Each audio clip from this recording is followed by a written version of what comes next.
Эпилепсия сырқатының негізгі симптомы бұл ұстамалар, яғни судороги немесе приступтар.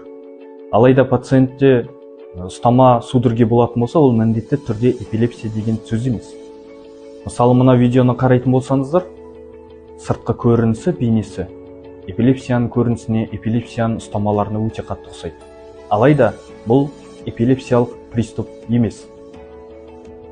Әлемдік статистика бойынша эпилепсия диагнозы қойылған, эпилепсия қарсы дәрілер ішіп жүрген әрбір 10-шы пациентте ол қате диагноз, яғни оларда эпилепсиямен байланысты емес приступтар. Егер эпилепсия кезінде болатын приступтарда ол мидың жұмысының бұзылысымен, мидың жұмысының ауытқуымен немесе дұрыс емес сигналдардың шығуымен байланысты болатын болса, эпилепсиялық емес приступ кезінде ми қалыпты жұмыс жасап жатады, ол жерде ешқандай бұзылыстар болмайды. Екеуін ажырату үшін пациенттерге міндетті түрде иктальды ЭЭГ деген тексерістен өту қажет. Ол тексеріс арқылы біз пациент ЭЭГ өтіп жатқанда ұстаманы, приступтарды аппаратта тіркейміз. Сол арқылы біз приступтардың сыртқы көрінісін бағалаймыз, қалай болады, қандай іс-әрекеттер жасайды, және де маңызды ақпарат ол жерде мидың сигналдары ЭЭГ аппарат арқылы жазылып жатады. Сол арқылы біз ажыратамыз.